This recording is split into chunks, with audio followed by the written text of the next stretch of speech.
ComplexLand 2021. I'm your host, Brian B. Miller, here with one of the greatest rappers of this year, Jim Jones. Oh shit, this year? God damn, that was harsh.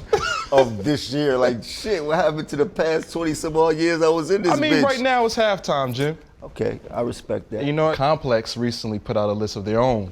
Oh, yes. I haven't seen this. I haven't. Where's the tea? Let me drink some. Well, while you sip that, let me talk to you a little bit about it. They ranked 30 albums so far that they feel are the best ones so far in 2021, and yours, The Fraud Department with Harry Fraud, made number 18 on that list. Out of 30 of all genres. Okay. Just wanted to get your thoughts on that. Do you feel like that's a good placement for that album to be? I take that. I mean, I'm not really the type to be picky, man. I am happy for your list, the Complex list. Yeah. I mean, I've been putting in a lot of work. There was a time where I wasn't on anybody's list, just in the midst of what I was doing, trying to get back to actually where I'm at now. So for me to actually be on the list, shouts to Harry Fraud, for you to be putting your neck on the line and saying so many gracious things about me as a recent, it feels dope, you know what I mean? Like, this is what I've been putting my work in and day out about. It's what I've been in the studio or in the gym shooting them jump shots every night about, and, you know, time to perform. When it comes to like lists and reviews, do you pay attention to that or do you not pay it any mind? Nah, I've never been the one to really pay any mind to the list. I mean, I always watch them, see what they're about, but for my part, I've always been a hustler, more about getting the money than it was being on the list. But it always feels good to make a list. It's always good to be recognized, 100%. Right? 100%. Yep. Now, this entire album, like I said, is produced entirely by Harry Fraud, The Fraud Department, and you've never met him in person, which I think is crazy within itself. Yeah, I still never met Harry in person. Shout out to Harry Fraud, shout out to John Sparks. Had a great time doing this album. These are the two individuals we complete the trifecta of Quarantine Studios. We the one that actually invented the whole technology of what AWS is now created a real technology about. So shout outs to Harry Fraud. So it was way deeper than just an album. We figured out a loop that's actually going to help everybody that loves music or want to be an artist. That's what I want to know. Being the fact that you've never met this guy in person, the chemistry between you two sounds like you feel like y'all known each other for years. Like, what do you attribute to that success? I guess us wanting to work with each other before the chance we got to work with each other. And if anybody knows, there's always been a kind of a roadblock with him being French Montana's go-to producer, family and all that, so I respect it. Everybody knows the history, but shout out to French. All that's in the past, and once that was in the past, we got a chance to connect on the text, and it was like mutual, like, yo, I can't wait to get some bangers out the way, and that turned into, man, let's just do a whole project. And the pandemic had started, nobody was moving anywhere. He was stuck where he was stuck at, I was stuck where I was stuck at, and it made sense. How long did it take for you to finally put everything together? What, the album? Yeah, the album. I would say we was cooking up for about 2 months before we actually 2 to 3 months before we actually completed the project. The first one, it was like rapid fire. We probably did upwards about 30 records all together and narrowed them down to the records that we picked. So we wanted to do a deluxe album. We could put that out also and things like that. Coming off of El Capo, which in my opinion was one of the best albums of 2019. Did you feel any pressure doing this project? Nah, I'm just rapping, man. I'm just having fun. I'm talking about life. You stepping it up, man. I mean, I'm in my bag, I guess is what they say. You know what I mean? But for the most part, my music is a reflection of where I'm at in life, what I've been through, and it just got better. I can't lie, I found the pocket that's kind of ill. You dig? Yeah, that's gonna be my next question. Like, I feel like as a fan, lyrically, you've changed since like going from the Kitchen era. From you put out the Kitchen and Wasted Talent, I feel like you've increased your skills tremendously. I would say that's a good observation. How have you been able to improve in that area?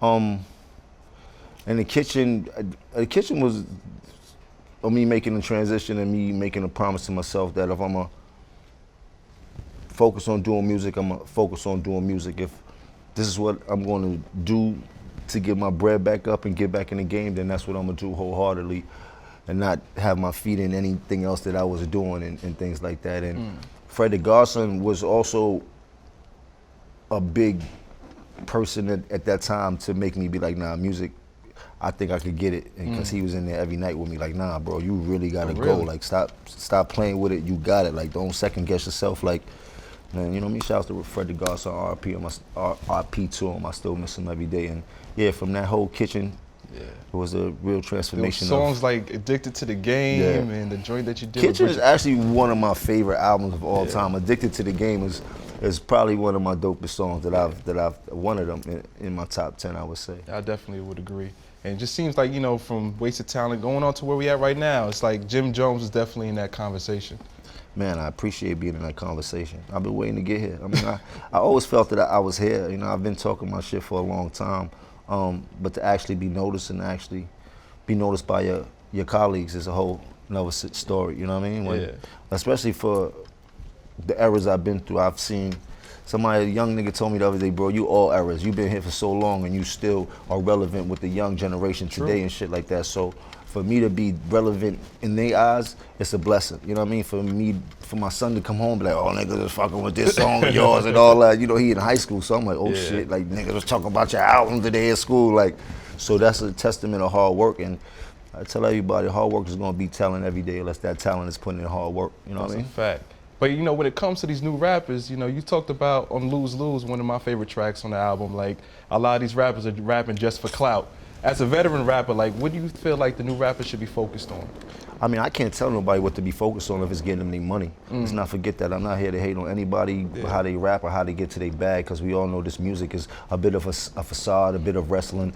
It's not known to be the realest thing that we have partaken in our history, you know what I mean? And there are a few that's exception to the rule that a lot of their music reflect on a real life that they have lived or a real life that it was once a part of, the people around them that is reflecting, and there's a few of us that can go through that, you know what I mean? But for the young kids coming up, I respect them, man. I want them to all get their money. Right now in this generation of musicians, they have made the most millionaires out of this young generation. There's a lot of these youngsters that got a lot of money out here off of figuring out how to make these streams and get their buzz up. Remember, there was a time where these big labels wasn't getting any money off of these streams. That was something that the new artists, the new generation have figured out how to get their shit jumping, and that's why you had record labels like Empire that figured out how to start to monetize for the artists, what makes the artists want to start partnering up with these labels and things like that. But the artists been getting a lot of money that now these labels have to pay them shitloads of money forward because they know their streams are going to catch up to the millions of dollars they got to give them today. You know what I mean? So shit, who am I to hate on you? Man, get your dollar. I wouldn't give a fuck what you rap about. I just hope that when you get your money, you pay your taxes and figure out how to make more money. Because it's easy to make the money, it's harder to keep it. I promise you that. That's a fact, man. But when you were a new rapper coming into the game, right? What were you focused on? Cars, jewelry, and bitches.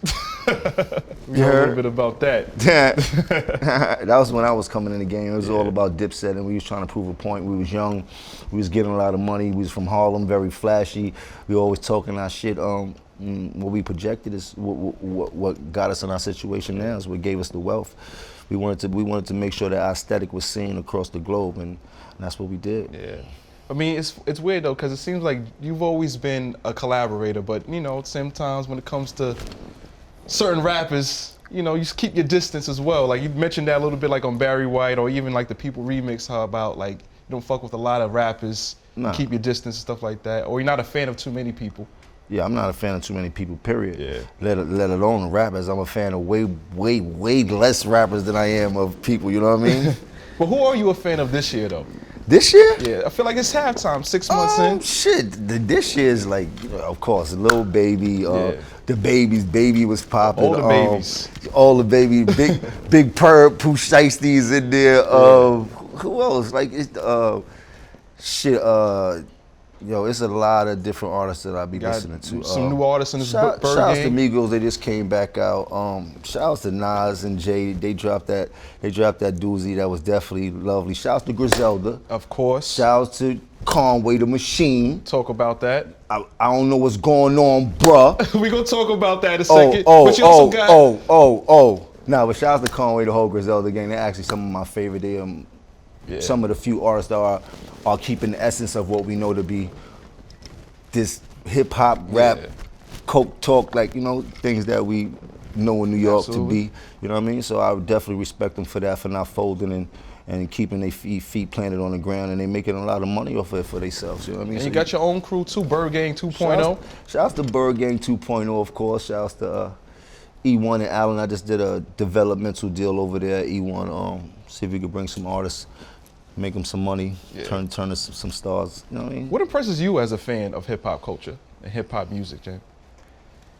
Impresses me? Yeah, as a fan. I don't know, man. So, when I look at some artists, they just got it. You can tell they got it. It's just the glow, like, you know what I mean? Like, when you look at a little Durk, like he got the glow just from him talking. He walk in the room. Shout out to Lil Durk, R.P. to him and his brother. Absolutely. Like I was saying, like you got, it's just some of them that come with the whole package. Or that's what I always look for. You can sell lifestyle, you can sell music. The bitches want to get with you, the niggas want to be like you. But there are some talented artists that just make music that's so compelling that you can't do nothing but run towards it. You know what I mean? That's and you can hear that once you hear their music. You know what I mean? And dealing with artists is way different from dealing with hustlers. And this game, I think, is even now. It's just as much hustlers as it is artists. You know what I mean? Absolutely. And so it depends on what I see. You know what I mean? But. It's pretty easy to see it. For me, I've been dealing with a lot of artists for so long, like working with Peso, working with King Streets, working with Glit, working with Salah from the West Coast. Got artists down in Miami. Like I've been working with a bunch of artists. Like shout out to Daz from LA, but he's really from CT.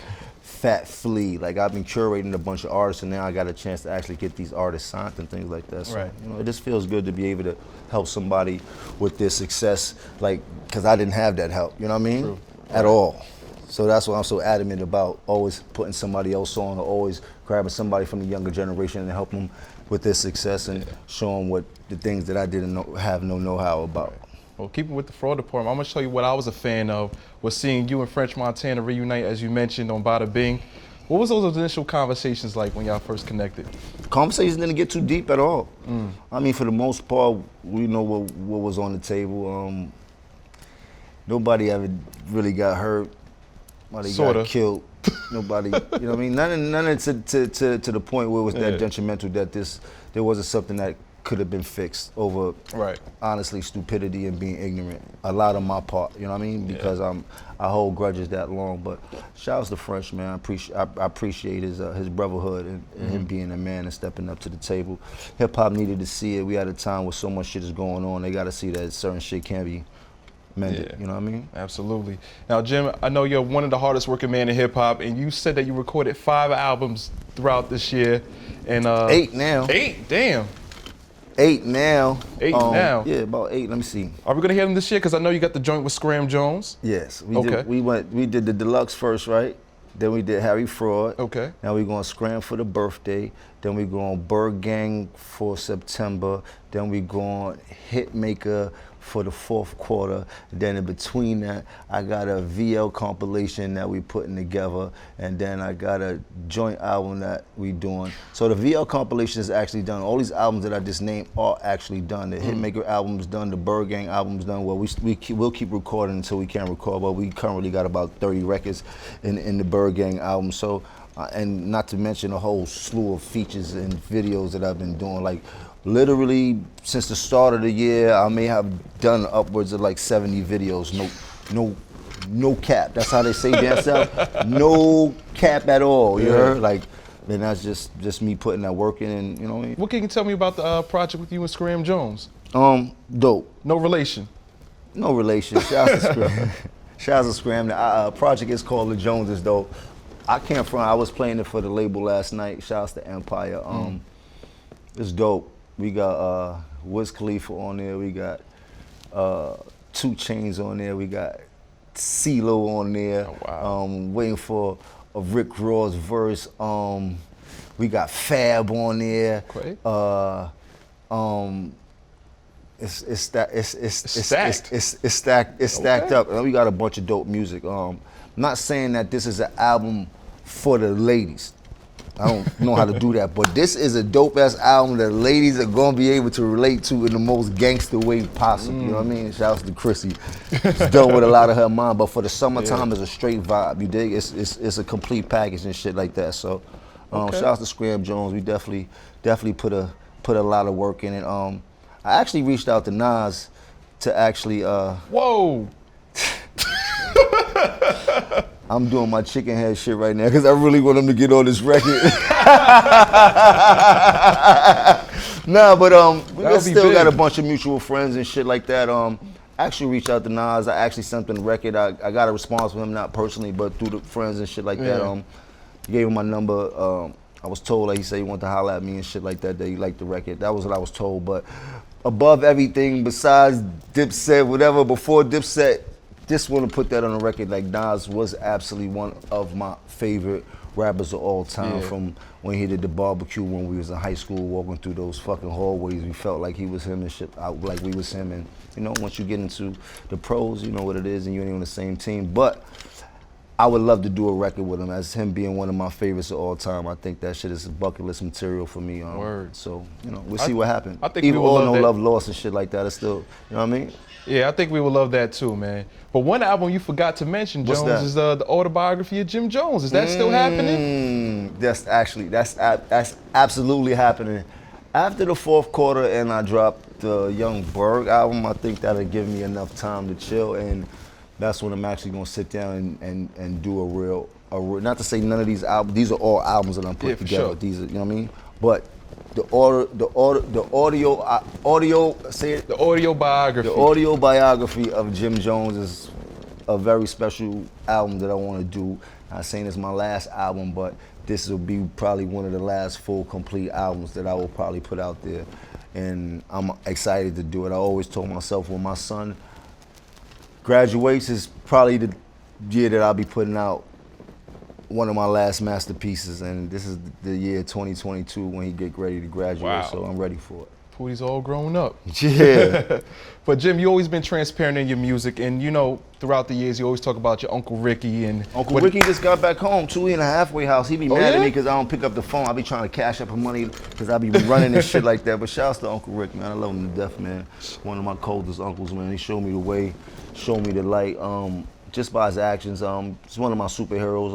We all get caught up and fight our demons, but his demons that he fought was the ones that was what taught me to stay away from, and in that was one of the reasons that I'm here today. So you know, a lot of my success is because of my Uncle Rick. You talk about him so much, it feels like he's my uncle. Yeah. But you know, on this album, you talk about, you have a song inspired by your Aunt Viola. Yes. Yeah. Auntie Can you talk Vi. about her and how important she was to you in your life? She's still important to me. She's still here. Viola is my grandmother's sister. Anybody knows me, my grandmother raised me. She passed away when I was 18. That left me here in the streets by myself. And Viola was one of those aunts that chose to take the role of who my grandmother was. But she always been there for me. She raised me half of my life. I lived with her for half of my life. And she's still a special figure to me in my life. She's the patron of our family. Her prayers are very deep. She prays for me every night. She texts me all the time. You know what I mean? And those words that you hear me talk in the beginning, those are really her words and stuff like that. So, you know, shout out to Aunt Vi. Did she hear the record? Yeah, she's heard the record. She like, you need to, come on now. So, you know what I mean? But she knows I mean well, and she knows that I'm only telling my stories and things like that. And, you know, she always makes sure that I know that God is with me, and make sure that I know that there is a God. You know but even I mean? on that song, a little bit later on, you showed a little bit more vulnerability. Talked about like after your grandmother passed, you was battling like alcohol addiction. That's like, a fact. Like, can you talk about like your battles with that and how did you get out of that place? Cam and everybody kind of got me out of that space. My grandmother passed away, I want to say in June. I was 18. Oh, okay. So at that point in time, I was just me and my sister. So kind of had a very hard effect on me. She was the end all be all for me. She was all I knew besides my mom's at that time. My mom was young. She was living somewhere else, but my grandmother chose to take the responsibility of raising me and my sisters. And her dying at so young of an age, at 55, I believe it was, and leaving me here at 18 was kind of hard. Only thing that I had was the streets, the homies, And doing liquor. drugs, doing liquor, partying and trying to overdose. And then that same year, Cam and them got kicked out of school. Cam and Mace got kicked out of school. I'm like, I'm here by myself. My mom took my sister upstate with her. And Cam and Mason, hip hop kind of saved me. This giving me a whole new direction to something that I could put my brain to. Right. And not just waste myself outside in the streets. And slowly but surely, I started to catch on to the opportunity that I had in front of me and the brotherhood, and started getting tighter. And that's what kind of saved me. Just having some good niggas around me that wasn't a cool thing to do, you know what I mean? And it kind of let you know, like, you know what I mean? So. Yeah, absolutely. It takes a village at the end of the day. Yeah, definitely. So shouts to Cam, Mace, R.P. Bloodshed, R.P. Fat Sean, Jewels. So my grandmother's house, 5H, ended up being the stardom to everybody's success, because when she passed, everybody moved into 5H. Yeah. So when Cam said he gonna get me out of 5H, that always resonates with me, because that was where it all started, when nobody had no place to go and everybody was hiding from. Remember, we 18, so getting kicked out of school was not an honorable thing, and you couldn't exactly go back home without getting spazzed on. So Cam family never even knew he got kicked out of school until he signed his record deal.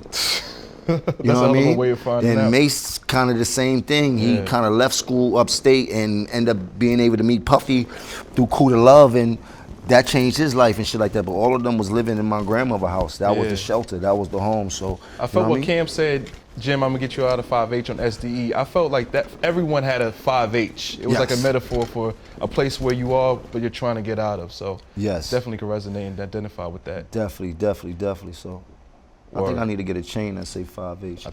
Hey, let's make it happen. But speaking, let's stay a little bit more on the album. I feel like you expanded your subject matter a lot on the Fraud Department too, especially offering social commentary on like songs like Say a Prayer, Make It Home, The People Remix. Like, why was it important to include those songs on the album? It's just where we was at. Yeah. I made that album in the midst of George Floyd. Right. It was so many things that just snowballing effect at that time. Then COVID started hitting, was the pandemic, the country was in a disarray, like it was just so much, and I'm watching it on CNN, it's before my eyes, so how could I not get in the booth and talk about it? When everybody was protesting and rioting and things like that, and I'm on my house and I know how aggressive I am and how excessive I am, I'm like, this might not be the right thing for me to do. I gotta figure out how to actually contribute to, and that's when I made make those songs. Yeah, you know what I mean? But even like The People, it's the remix. Like, why'd you add Conway and Mark, I could never pronounce his name, Mark Scabilia to the remix? And I think you and him make great records together too. Just to give it some more validity, shouts to Conway. He always talk about real situations that he been through, and you know what I mean? And I feel it so when he be rapping and things like that, so I wanted to make sure that I added somebody that the people will respect, especially their views and their values, you know, so. And he's dead nice too, let's not forget that. He get busy. Yeah. You know what I mean? All right. Now, speaking of Conway, you said a good journalist always reflects the times. And, you know, let's jump into some current events. Okay. And I recently put out a list on Twitter, ranked the top 10 best rappers so far of 2021. I had you at number 10. Yep. And, you know, it caused a little bit of controversy. Yeah, I mean, for me, I'm confused, because I can bring back a quote up on, what's the IG that says, it's crazy how Jim Jones has the best album still this far. I said that too. So how could I have the best album and then be number 10 on the list? I'm just trying to figure this shit out. I mean, there's a lot of spitters on there. I think a person could be a dead nice spitter and not necessarily have a great album. Okay. If that's fair. Okay. But you saw the list and you reacted and you said, quote, I'm starting chopping this list down one by one. Matter of fact, put me in a booth with any one of these artists and let's do it live to see who's standing. That's a fact. Making music is fun till you gotta go head to head. I love the competition. That's a fact. All right? And then Conway responded, I see a lot of rappers mad about that list and making posts and issuing challenges. Well, let's not assume that he responded. Let's assume that he made his own rant, because he may have been going through his own thing that he was going through. But if he did respond, then that would make it even more better, because I respect his sportsmanship. You heard? Well, let me finish. He said, listen, the machine don't duck no wreck. Just at me or DM me and say you want smoke and you get handled quick and clean. And that goes for anybody. And that was in caps. So people assumed that he was responding to your claims. First of all, let's put this out there. Me and Conway are brothers. Like, this is one of the few rappers that I do fuck with in this industry wholeheartedly. You dig? I respect his pen, his thoughts and shit like that. I'm just a fan of his music. With that being said, the competition in this industry is nowhere where it used to be. I also want to ask, what's the difference between competition and beef? It's a big difference. Beef means you directly going at somebody's mind because you have a disagreement or whatever it is that you don't like them for. It could be bullshit. That means that some harm can be inflicted or it can be a tragedy, as we've seen so many times within this rap community. Now, competition is no different than Michael Jordan and Allen Iverson being on the same basketball court, and Allen Iverson got to cross up Mike because we ain't on the same team on this court. But when we get off the court, we're gonna pop bottles and we're gonna talk about the next game. I'm gonna bust your ass the next game. Right. You dig? It's no different than what they used to do. Like it's not there anymore because most of these artists nowadays take competition as beef. Yeah, I want to know why I get so Or misconstrued. they'll turn competition into beef because everybody would like to be the baddest, and I can understand that wholeheartedly. You know what I mean? That's one that was once me. But we always loved the competition aspect as we came in this game where there was a time where if there was a group of rappers, I remember this vividly in the 90s that you couldn't leave that group of rappers without a cypher happening. Right. Wherever me and Cam went, Cam had to unleash 100 bars everywhere we went because that was the norm. You had to prove Big yourself. Pun, Fat Joe, DMX, he's rapping with everybody wherever they went. As we seen throughout the history of, you could check it on Google, and Jay-Z rapping with DMX and talk about Big L, like that was a thing before in this game. That's no more. So the skill of competition has started dwindling down from that point then, and that turns into the beef because there's so much money out here. Now, what I'm talking about is pure competition. And when we say pure competition inside this booth, I'm not talking about I'm gonna be rapping at Conway Head. No, I'm talking about we're gonna make one of the dopest records people have heard, and we're gonna give a chance for people to see who had the best verse on that fire ass record. Right. He is on your album, so. Yeah, but this is what I'm talking about. Like, it's not, like, we could talk slick about each other all day. That's not what we trying to do. We trying to make money here. We trying to create music. In my eyes, we're gonna go head to head, but we gonna see who give the people who got the best bars. Like, that's what it's about. When I told them, like, even when I spoke to them, like, when y'all send me records, I'm like, oh, I gotta go crazy on this shit. When anybody send me records, like, I'm about to tap dance on this shit. These niggas crazy or they playing with me? What's going on? Like, and I believe every artist is like that. When I send my records to Rick Ross, I expect none less than him come back trying to swing at a nigga, like, because that's what we doing. And I'm not saying deliberately, I'm just saying with the fly shit that niggas is saying, because that's what music is. That's how you make the best of music, right? Cam always told me a long time ago, don't save no bars, boy. You put that shit out because you're gonna be able to make some more. You heard? So it's like that. That's how I'm built. I'm from the 90s of this shit. I'm all eras. I'm in 2021, still sizzling out here, and I still welcome anybody. So if it's Conway, then Conway, I accept any challenges. You dig? We could turn this shit into a live boxing ring, put the booth in the middle of a boxing ring, give the people a chance to see it. We could do it on Complex. Complex can set up an elaborate place for it to be done at. And we could give them the real studio feel, because people don't get the chance to get in the studio with artists. If I got a chance to get in the studio with Tupac and see him make some music, it would blow my mind. This is a chance for people to do just that. You dig? And we could do it like a Mayweather fight. We could have the cameras following us to the stores to watch the drip. We gonna wear to talking shit in the studio like we sparring in the gym. However you want, we can set it up real elaborately and turn it into a business thing. Do you see Conway as competition? Who? Conway. I don't see no one as competition. I got my glasses on. What Stevie Wonder and Ray Charles wear? A mean dog pair of shades. What are you talking about? You heard? Besides that, he's dope. He's talented, one of my favorite artists. When it come to competition, I don't be really seeing that. I just be, you dig? I kind of be in my own lane. You dig? I know how to box. Right and southpaw. I get busy, and I know a little bit karate. You heard? I just want to know, what are your strengths as a rapper? As a rapper? Yeah, what are your strengths as a rapper? The life I lived. Lifestyle. The lifestyle, but the life I lived. Yeah. You can't take nothing away from me. If I said it, I meant it. And if I meant it, you know I had something to do with it. You heard? And you could Google it. You heard? I ain't just start this shit. My shit go back to the 90s. You heard? Yeah. Most of these rappers grew up watching me, watching my style, and taking bits and pieces of what Jim Jones used to be. You know what I mean?